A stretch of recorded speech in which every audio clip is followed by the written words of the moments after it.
Hey guys, I'm here. Welcome back for episode 5 of season 2 of Arcane. Last episode was quite the interesting one, as we get to kind of see the effects of, Mel, Viktor, Jayce, Heimerdinger, Ekko, all these key figures just up and disappearing, and all that is left is the councilman that was scheming with Ambessa, Ambessa herself, and Caitlyn, who has now been appointed as the head of the now military police force. They've instigated like these gated, fenced, and wired checkpoints for anybody coming to and from the Undercity. And on the flip side of that, in the Undercity, we got people rallying behind Jinx as a symbol. Murals, people painting their hair blue, and they're rallying behind her as this icon of power. Obviously, that's not what she's after. That's not something that she's orchestrating, but Isha, her little child companion, is definitely one of these people. After, Isha gets swept up and captured by Caitlyn's police forces and ferried off to the prison that we saw back in season 1, she and Sevika make their way up top to go get her back. And thus, she has now entered the fray. But not only that, a third party has appeared. Warwick was unleashed.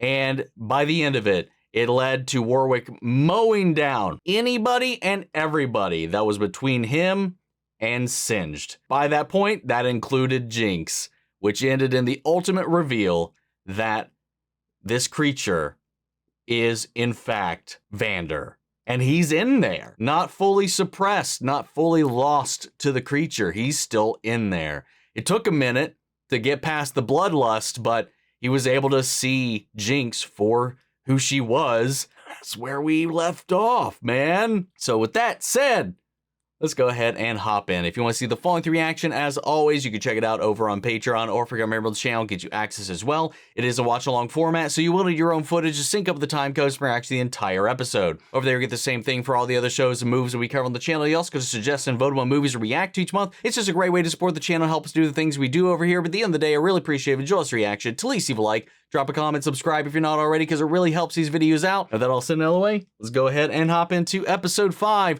Blisters and Bedrock. Here we go. Oh, okay. Finally catching up with Vi. Yeah, there's our boy. What's his name? Have we even got his name yet? I know Maddie's name because she actually introduced herself. Ooh. Never take your eye off the prize, man. Looks like he's actually placing a bet too.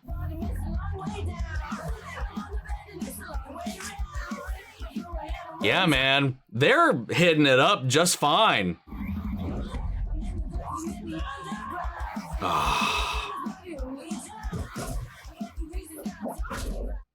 God, get wrecked.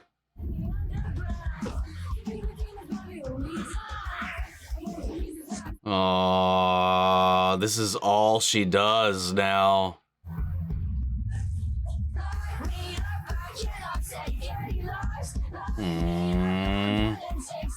Oh, wow.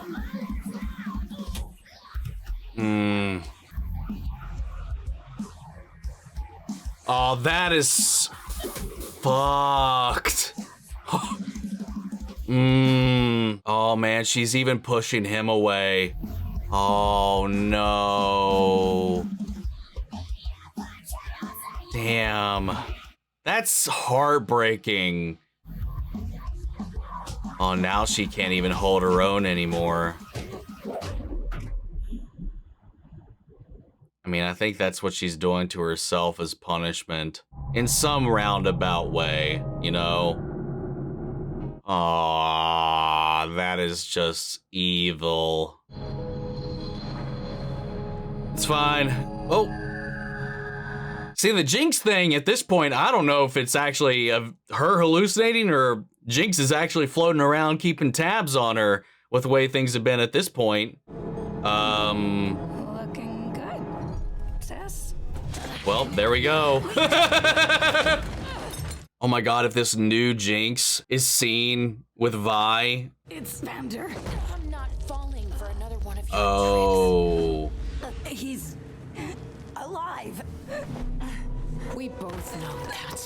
bullshit. Oh. But yeah, if Caitlyn sees them working together again, that'll just reinforce everything about what she was thinking before.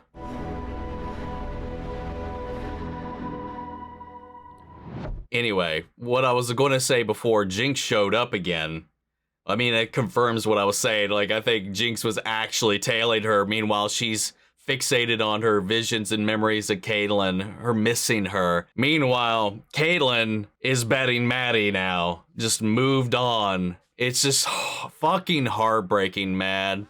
Like, this is tearing her up. Almost to the point like her sister, she's following a almost similar self-destructive past. Or even potentially even experiencing some of the same mental battles that Jinx also has dealt with in the past. Okay, and? Okay, you survived. Oh my god. Oh! I love her, like, Sherlockian investigative method and the way they show it. Plus, with the addition of this cloak, I love her updated design. Months of peacekeeping occupation, countless operations, oceans of sweat and tears. I'd begun to think we might finally see an end to Zorn's And perverse he's dominations. still just here. How foolish was I? The beast came for you. It was summoned by you. In my experience, only guilty men answer accusations with silence. In my experience, no one in power is innocent. Your youth betrays you. Patience is a product of age, both of which I possess in abundance. It's your final chance. Tell me what you were planning. I want to know too. How was Jinx involved? You will rot in here.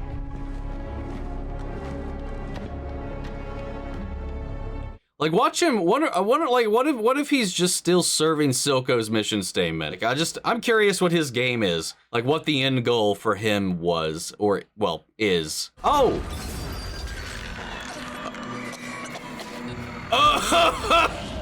Oh, she just choked up rose petals. Wow, this is horrifying. Oh, yo! They even went so far as to construct that hole in the shape of a rose. What on earth is that?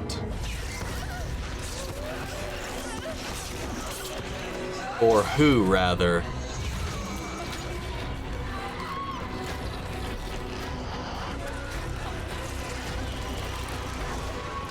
What the fuck? Was that like in the in-between before she was dumped here? Like in that, I don't know what you would call it, that other plane? There's somebody trapped there? Was that her brother? Is that the mystery behind his death? Hope you find these quarters to your liking. They still haven't replied to my request for a transfer. Who's there? Not sure I know anymore. Or Hosts have a way of scrambling your omelet. They killed my friend. Alora was that's... Oh. Okay, well, fuck what I said there. This could be him. I don't know. But anyway, I'll stop. But my god, that's brutal. That's... What is this place? Inoculorum. The ancients built specialized chambers to seal away false prophets. But if you ask me, they're just the fancy pits peacock princes like to toss their friends into. Peacock princess? Just an old family joke. It's her brother. Step into the light. Kino. Aww. He's probably been here so long he doesn't remember anyone or anything. Mel. Aww.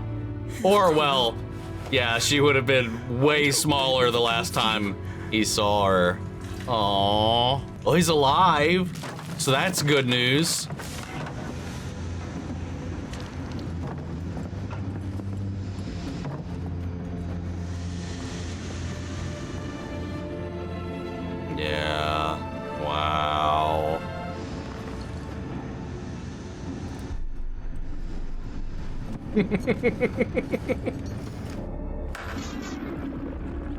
Oh. This is where I Whoa. lost him. Cool, huh? Not even toxic. Oh. Well, pretty sure. Aww. Why the hell would Vander be all the way down here? Beats me.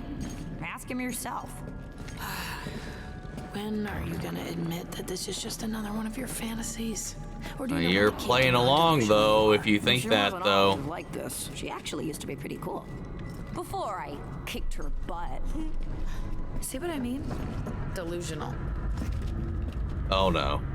Wish I was just seeing things when you decided to throw him with the pilty goons who murdered Mom and Dad. Well, at least they never had to see the psycho their daughter turned into. Which one? Oh. Wake up, sis. I'm a hero. I busted half of Zahn out of Stillwater while you were passed out in the bottom of a mug. Now can it and keep walking before I kick your ass again. You wouldn't last 1 second without all your ugly gadgets and chicken shit tricks. Ha! What about those over-designed bitch mittens you didn't even build yourself? Oh my god, challenge accepted, I guess. I need these to... Wait, what was that? There. 1 second. Oh. Oh. Yep, here we go. Last chance to surrender. Go right ahead, fat hands. Oh my god, this kid. Oh. Wow. Hey, kid. Still got all your insides? Hmm.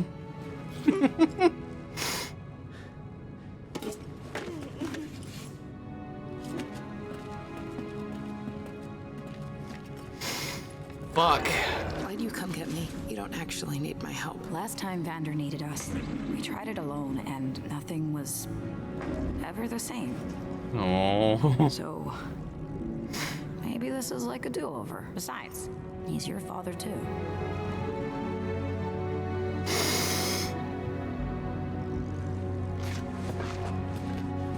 Damn. See what I mean? About like Jinx's clarity and everything, you know? Expecting you. I've fought battles from the Blood Cliffs to the Dalamore Plain. I've never seen a beast of such savagery. No beast is more savage than man. I trust you have terms. You will serve me. My enemies will be yours. Your weapons will be mine. In return, I will supply all your needs. You will be treated as an esteemed advisor. I demand absolute loyalty. Do not test this, or you will yearn for Caitlyn's dungeons. You already She's know what I desperate. want. He isn't a monster. He was once a man, well respected at that. Victim of great tragedy. He had a ferocious will to live, an incredible tolerance for pain. With him, I was able to make strides impossible with any other specimen. Oh. But the mind I could not recover. The man forever lost in the bowels of the beast. Or so you thought. Bound only by the scent of blood. Or so I thought. It now seems I had yet to uncover the right catalyst.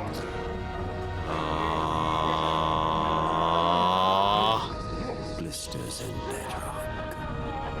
Whoa. Dude. Yeah, what I was going to say, though, before that sequence was that she needs a scientist that might be able to prove useful without Jayce and them around to lend their expertise.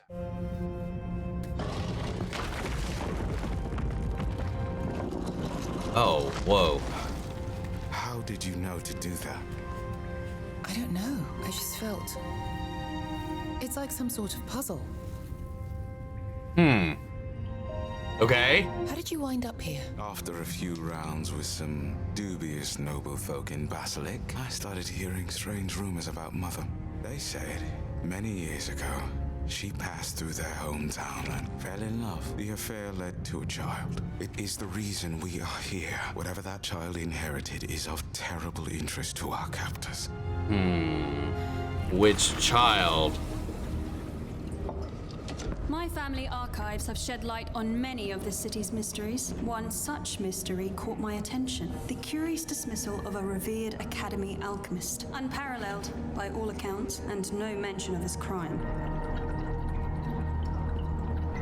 Probably had something to do with all this. I would hazard a guess. One other missing puzzle piece whose absence has always gnawed at my mind. Who invented Shimmer? Oh! We have our answer now, don't we? Dr. Revik. Revik. That is a name I have not heard in a long time. Why do all this? Why does anyone commit acts others deem unspeakable? For love. He's been trying to find a way to restore somebody close to him, a child maybe. I mean, we saw him holding that canister, and for a second it blipped into what seemed like a little girl. Perhaps in another life, you would have been friends. Everything I've done is to cure her. I believe the beast may hold the final key. Precisely what are you trying to cure? That affliction we all suffer, death. Imagine a world that no longer need fear it. Mel? Okay.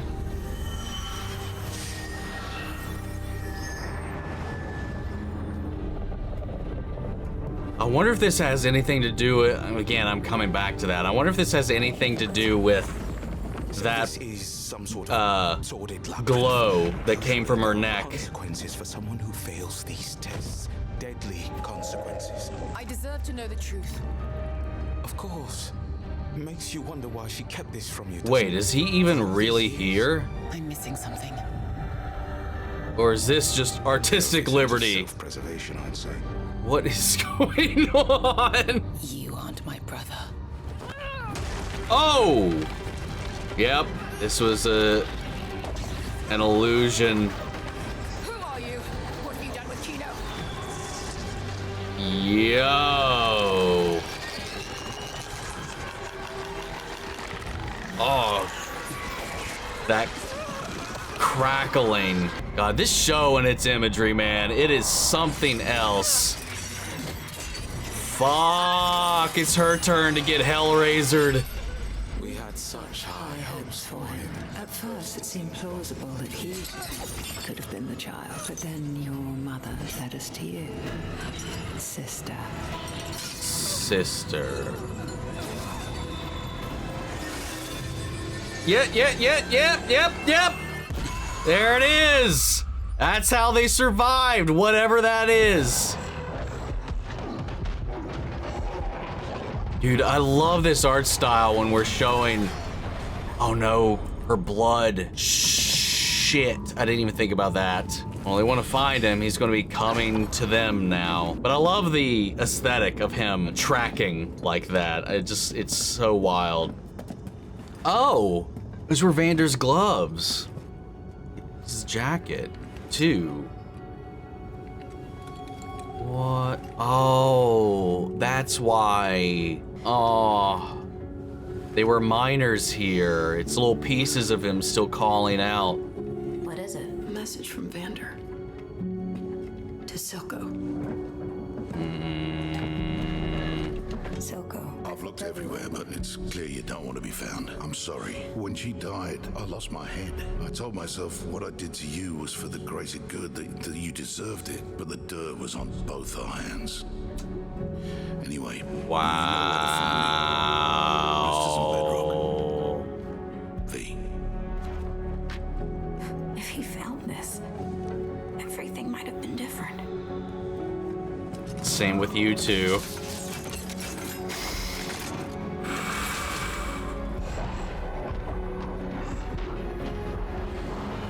Alright, he's a coming.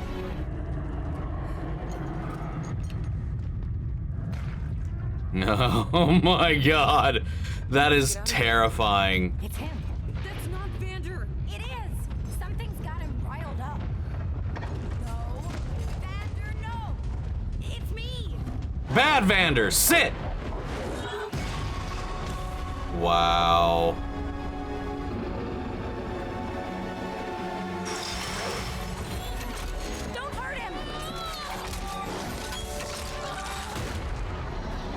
God damn. God, imagine if she ended up being the reason he dies again. Look at this shit, man. Who's she gonna shoot? God!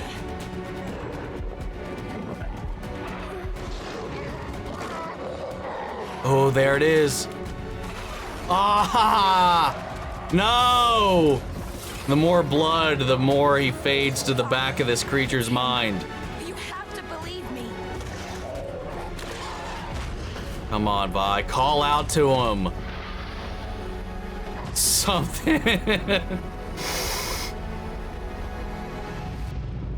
Jesus fucking Christ, though. Oh, I'd be shitting my pants.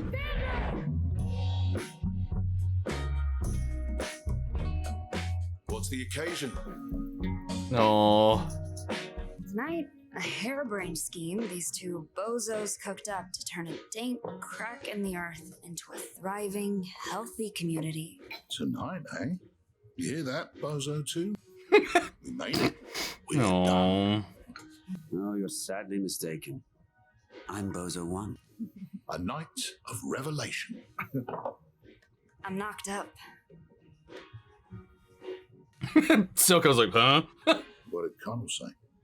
I haven't told him. Working up the nerve. Hmm. I don't know anything about kids. You're gonna be a great mother. I can't protect her from all the shit down here and work out how to be a parent at the same time. Then I realized I don't have to. What was that? Because the second I told you, I put you on the hook. You two are gonna figure this something out. I don't care if you have to carve it out of the bedrock covered in blisters. You're not allowed to fail anymore. For her. For me. What's the point if we can't raise an ankle biter or two? Tis on then. Tis on. Blisters and Bedrock. Blisters and Bedrock. God, she looks so much like both of them. I've always liked the name Violet. Wow.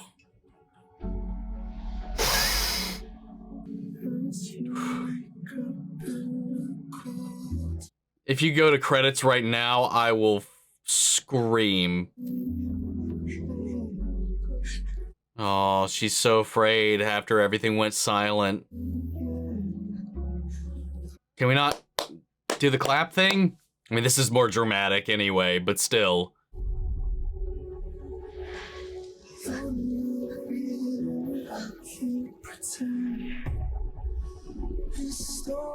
Oh. What are you waiting for? He's your dad too.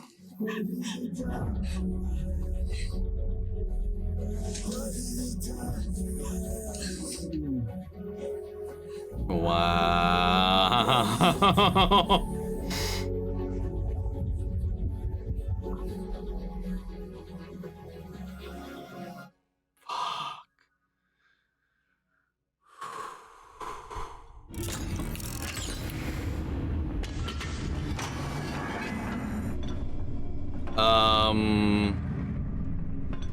Oh, is this our boys? Or wherever they've been transported to, or what? Oh no, this is, yo, that's the councilman. I know that, Chen, but he's walking.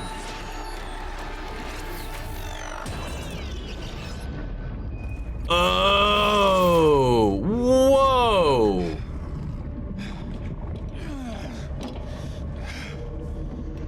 What the hell? Where's everybody else? We're in another timeline now, aren't we? Sallow, what are you doing here? Jayce. One could ask the same question. Oh, whoa, what was that? How are you walking? Who do you think could mend such a broken creature? Oh no, he's just back. He visited the healer that they were talking about. I was so worried because League has a multiverse that he got sucked to another one. I'd feared I wouldn't have the chance to speak with you again. Whoa. That's... person. But there's so much work to be done. Is Sallow still in there? Where else would I be? Wow. I solemn vow that anything you discuss will be kept in the strictest confidence. I owe Viktor everything. And like you can see where Viktor placed his hand on him. I have so many breakthroughs to share with you, Jayce. I thought you were done with Hextech. And me. I was clouded by emotions. I've helped so many. God. Dude, look at his hammer. You've given Hextech to the people? As we always promised we would. Wow, that transition. Hextech isn't a miracle. It's a curse. We have to end it, Viktor. You seem different. Something happened. Now I see it. You too have touched the arcane. Your mind suffered. Let me heal it. If you'll excuse me, I must return to him. But where on earth is Heimerdinger and Ekko? I can't let you leave. I'm sorry you feel that way. I'm sorry too. Oh!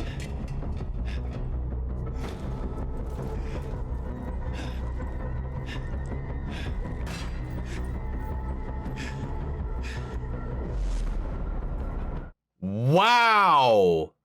I don't even know where to start with this episode, man. I have no idea where to start. I mean, let's just start with Singe and his old creation. Like, that was Silco's head in a jar, right? Like, I wasn't hallucinating. That's what I saw. You know, tell me if you caught on to that as well, by the way, with the many, many other things that we saw in his lab. I'm pretty confident that was Silco's head. We learned all of this experimentation, everything with Shimmer, everything he's doing with Vander currently has been some goal to help cure death itself. Not the ailment that is afflicting this child that he's got in this stasis, but permanence. I find it really interesting that that's the goal. Why not cure whatever it is that's diminishing her life? Or did he just have this realization she was going to die one day and couldn't even live with that and then froze her right here and now? Like, it's so wild. And we got a little bit of a taste of his backstory, like who he was before all of this. And that he was this renowned, esteemed, looked up to alchemist who just kind of disappeared. His crimes never committed to public record. He pops up many years later under a different name working for Silco, and then caught here working on this thing. I mean, if you just look at his lab, man, like, who knows what all he's done to kind of further his goal, what twisted experiments and evil, if you want to call it that. You know, it's like, why does anybody do what they do if not for love? That's what he's doing. I like that, though. Like, there are lines that get crossed purely out of that, you know? Many, many different kinds of them. And Caitlyn, even in this point, is just like wrestling with what to do here and now with this revelation of who he is. Like, again, showing the duality of her and Ambessa's relationship. Ambessa's like, I don't give a shit. If I can use what you got, I'll forgive whatever. You can be my chief scientist, whatever, I don't give a fuck. Just give me that beast or fix this Hextech so I can use it. All she's caring about is protecting her own neck.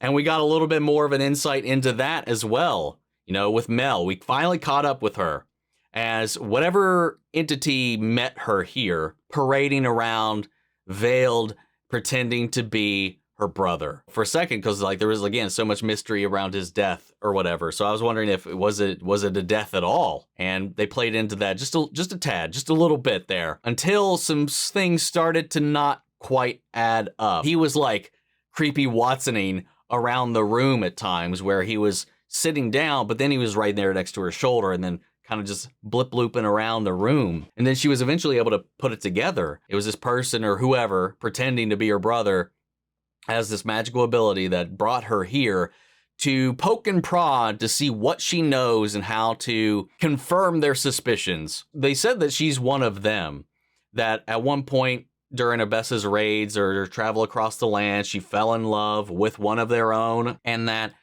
there was a child that was conceived, not Kino, but Mel. Like, they thought it was Kino, and that's why he was the first one they went after. That's why they did what they did, and why I think also that Ambessa's been so keen on making Mel her enemy and not being a mother to her, you know? She said that a couple episodes ago, you know, like she's talked about how the best thing for her is for her to be my enemy. That keeps her at a distance, that keeps her at arm's length. This is probably why she sent her all the way to Piltover and exiled her, to keep that secret safe, to keep her safe. For all that she does, it is to protect her family, and presumably out of love itself as well, as many of these things are. It seems like a concurrent theme throughout this. I know vaguely about the Black Rose. I know there are a couple of different figures that are involved with the group that are in the game, one in particular, but I don't know how that correlates to the imagery we're seeing with Mel. This golden illumination to when her powers activate. They tried to chain her up and do what they did to her little confidant before she got torn to shreds. They were about to pinhead her ass, you know, and then she activated that golden aura and busted out. So it wasn't the necklace. It's just Mel herself.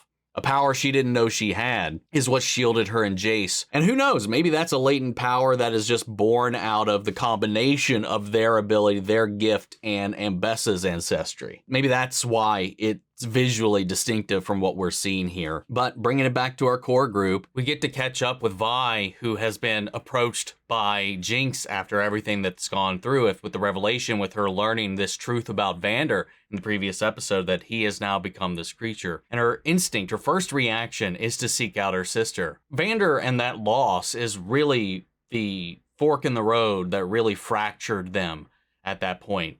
And seems to be a repeated theme in their family history, because much like Vander was for them, their mother was for Silco and Vander. You know, when they decided to rebel, when they fought up against the top side, and Powder and Jinx lost their family as a result of that very same action.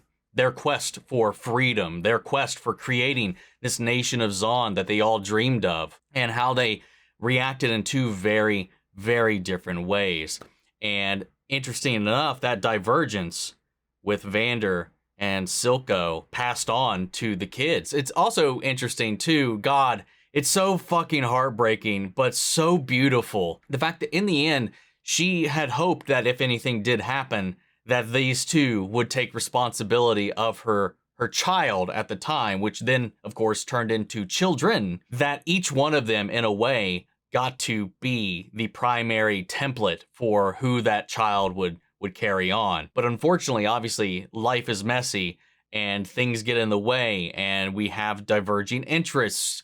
And, you know, like in that loss, you know, Silco and him reacted very differently. You know, he rebounded. He was like, oh shit.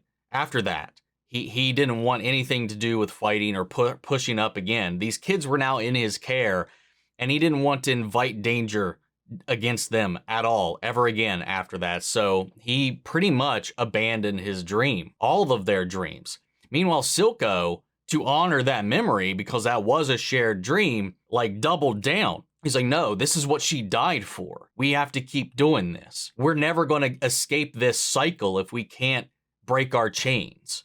That's what he's been fighting for. That's what every evil deed that he pursued after that point was meant to do. Much like with Ambessa, all of these things are a means to an end to further protect those that he cares about, his people, and stop and end this oppression, and also honor her memory. So fucking Shakespeareanly tragic, this entire story. And that's why Vander, as we saw in this letter, you know, he's apologizing for what he did. You know, we know that he tried to kill Silco, which I imagine he tried to talk him down. We got to look after these kids. That's what she wanted. But Silco was like bloodthirsty for vengeance, and also just reignited his passion for making sure that this doesn't happen again to another Zonite. But to protect the children, he can't have Silco going up and stirring shit with Topside and having what they just have happen to their parents happen again. He can't lose these children. He can't dishonor their mother's memory and not protect her kids like he promised. They were each honoring two different sides of the same coin.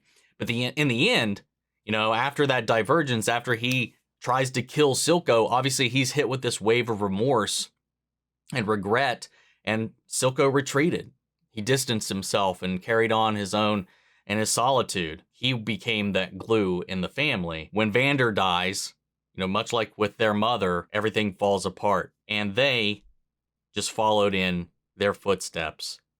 And Powder ended up with Silco, and Vi ended up on her own, following in the footsteps of Vander. Then too, we saw that in their relationship, when Vander was their parental figure as they were growing up, Vi emulated him very, very much so, which is why he was able to one-to-one, the fighting style, all of it. She's an echo of him. And then I think once they lost him, not only did they fracture, but she lost a piece of herself, because when she was upset with Powder, her first reaction was to distance herself. She even lashed out in anger and frustration, much like Vander did, the result of which is an action she could never take back. That pressed Powder right into Silco's hands as he came in.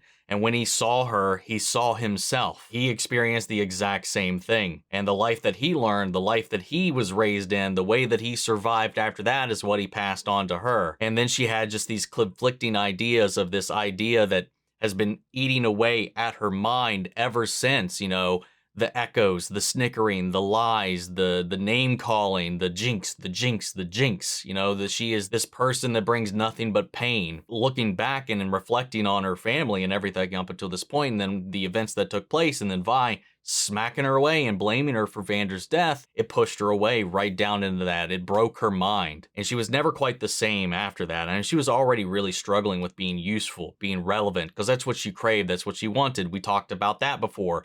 She was at that prison and everyone was giving her that acknowledgement that she'd always craved as a child, but never quite got until Silco in his own twisted way. So there's a lot of complicated, messy feelings that are just rooted in all of this. And I think part of that fracturing and being pulled and that guilt and all of that fear, anxiety is what crippled her, especially the guilt of taking the lives of all these people that were really close to her. Even carrying that guilt of Silco, the one person that after Vander kind of became a father figure for her. Again, carrying on this passing of responsibility, because we're seeing how responsibility of someone other than yourself changes your priority and your perspective. Because it wasn't until Silco had Powder under him, under his wing, under his protection, that he was able to understand what Vander sacrificed and what he was going through. After everything, when Silco had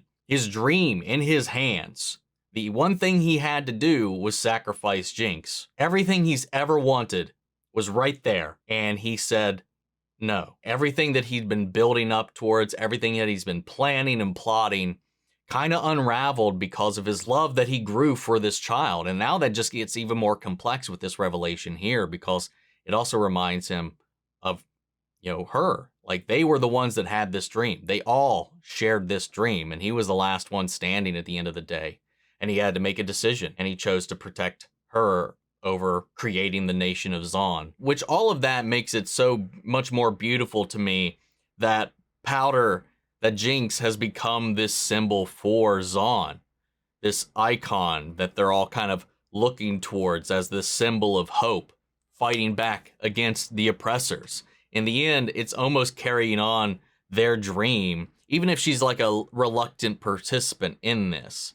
But I think that this involvement after the prison break, this involvement with Isha may even, in its own way, result into maybe even the eventuality of that. Maybe they can see that dream come to fruition. It's just so fucking tragic, especially too when you look at them, the younger versions of them, all the way down to her mimicking Silco's loose strand of hair. She styles her hair the same. Her mother was rocking a ponytail, meanwhile Jinx has too, and then there's just the mannerisms, the way that they each carry themselves, her free kind of spirit, her dancing in the bar. Jinx very much so carries on that energy, and a lot of the same expressions, both facial and body language wise, we see echoed in the children in various different scenes. It's just beautiful, man, how that these three became the template for these children. The father did fuck all. Like, we didn't even see him.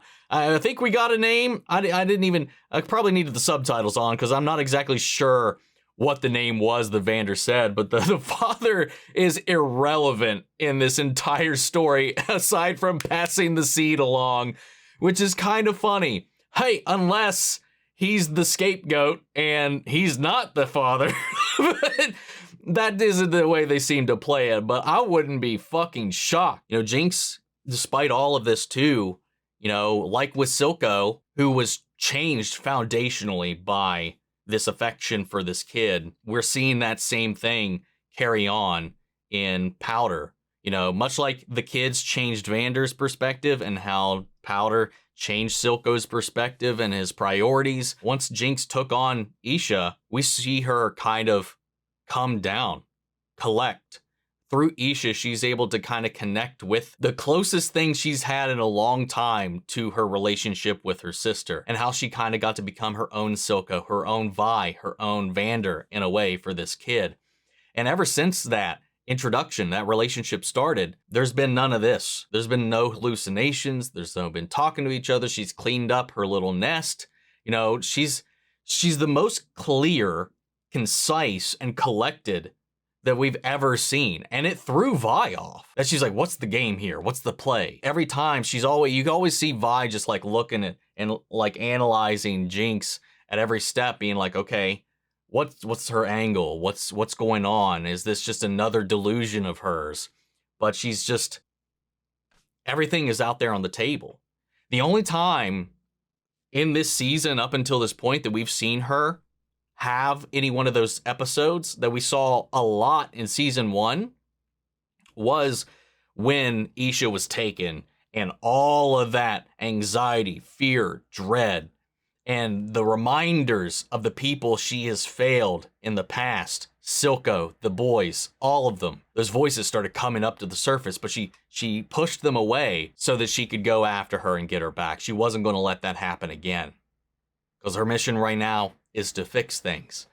Oh my God, it's fucking beautiful. Unfortunately, on the flip side of that, we have Vi, who kind of just went the other way. Unlike Jinx, she didn't have anybody to fall back on, especially after the whole situation with Caitlyn. You know, she's just been down here slumming it, punishing herself for all of this, and just even like going so far as to just push everybody away. You know, the one friend that she kind of had that may have had her back even through her depression, and that's just so real about being in this state of mind. And eventually she pushed away the one person willing to hear her out after all of this time. And I still don't know exactly how much time passed during that, since that last little incident. I don't know if that's ever been explicitly said still, but she doesn't have somebody to ground her. She's just isolating and punishing herself. And then shows up her sister offering this revelation that her father might be alive. She just can't believe it. She can't allow herself to believe it. So it takes her a long time, especially everything that Jinx has done too. It's hard for her to wrap her head around, and especially seeing her observe Jinx and this child and how different she is, and how they just kind of almost slip right back into being sisters. And then all culminating in that final moment where Vi hears her out, listens, drops her gloves, and stops fighting Vander, meets his aggression with that hug, and he's finally able to see her as well. You know, all of the clouding, all of the mist, all of that, as at least for now, kind of melted away. You know, her first instinct was to find Vi, not to fight, not to anything, not even to apologize, because there's no apologizing for the things that she's done, but she's like, hey, he's your father too. I figured you'd want to know. And this is where it's going to get way more complicated, man, because this is exactly what Caitlyn believed was going on. And that wasn't the case when this happened, when they last saw each other. But if she sees them working together now, or even hanging out together in the same vicinity right now, like this, it is just going to reinforce everything she thought before. Whether that was true or not, that will become her reality. That fucking sucks, and I feel like that has got to happen, especially now that they are hunting this creature as well. That is going to lead Ambessa, Caitlyn, and Singe on a crash course with them, because they're all together now. And what are they going to do? What's the scenario here? Caitlyn, to capture Jinx and put this creature out of their misery, is going to take their father away after she just lost her mother. As an enforcer, is she yet again going to destroy a family? Regardless of Jinx's crimes, that's what she will be doing. That in and of itself validates every concern Vi's ever had. It's so fucking Shakespeareanly tragic, dude. If this is how that plays, she's going to find them, and then everything that they had will burn away completely, even if it hadn't already. Because, you know, as we see, Vi is just lamenting everything that happened, punishes herself, beating herself up left and right. She can't not think of Caitlyn. She's waking up in her mind next to Caitlyn. She's seeing Caitlyn and other people having fun in the club, and that just rattles her up. Meanwhile, Caitlyn, all we've seen, and I'm not saying that it's not tearing her up in any kind of way, but all we've seen is she's just shacked up with Maddie. She's like, I'll be home soon, kissing, smoozing. Like, she's just fucking moved on. It's heartbreaking as all hell, dude.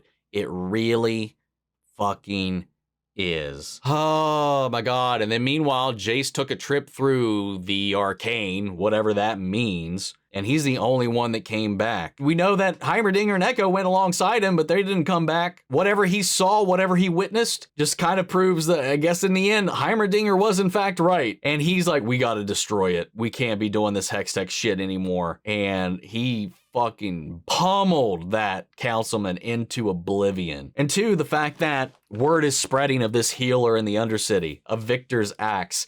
And the interesting thing is, this hex core technology is connecting them all like a hive. The fact that because the core itself is in him, the one that brought him back to life and repaired his body, they've almost become one and the same. And he's able to commune through those he's healed, take over their bodies even, see what they're seeing, hear what they're hearing. You know, he becomes part of them. It's fucking wild. I mean, it's metaphorical as all hell as well, because he always kind of wanted to be, you know, this vehicle to uplift his people, and saw himself, the Undercity, all of them, as everybody does, they tribalize, sees themselves as one people or as a part of a cog in the machine, one piece of the puzzle. And now he's literally making that out of his followers, out of the people he's healed. They are all one, but also individuals, because he allows them their autonomy, but he can kind of intercede. Now I wonder if that can go the other way. Like, could that councilman have possess somebody else, or is that just something just Viktor can do? Which is terrifying, especially now that he's like, Jayce, you're back, finally. I've had an awakening. I was acting emotionally when I walked away from you back before, you know, when I woke up just to you making more weapons like you said you wouldn't, breaking that promise, breaking our goal and our aim and our ethics in the pursuit of this war, you know, all these different things that kind of fractured their paths. And now he's like, hey, I've seen the error of my ways. Come here, buddy. I wonder if he was wanting to assimilate him. It, almost like that he's become like a hex core Borg in a way. I don't know that that is the case, but we're seeing similar elements of that here, of this hive mind. Who knows? This could be Viktor's wishes, or this could be something subconsciously manipulating him to spread itself, to infect our world. I don't know, man. We didn't see what Jayce saw. Anyway, I don't know if there's anything I'm missing or forgetting to talk about right now, but I think I've talked enough. If there's anything I missed, drop it in the comments. Guys, I want to know what you thought. How do you feel? What emotions are running through your head with this interaction between Powder, Jinx, and now Vander being back in the picture? You know, that family almost coming back together. How do you feel about all the baggage that comes with that, as well as the hope? I don't know. It's just, it's fascinating. I want to know how everybody's feeling about that. Anyway, sound off the comments. Let me know your thoughts down below. We'll carry on the conversation after the video. Hope you enjoyed the reaction. If you did, leave a like, drop a comment, subscribe if you're not already. Remember, if you want to see the full-length reaction, as always, you can check it out over on Patreon, or if you become a member of the channel, get you access as well. And speaking of before we go, I want to shout out our channel legends. Mandy Share, Your Korskov, Robert Anguiano, Jeffrey L, Jake Cottrell, Erica Visual, Casey Wood, Russell Crockett, and Watchtower. Thank you guys so much for continued support. But that's it for this video, guys, and I'll see you all in the next one. Take care, everybody.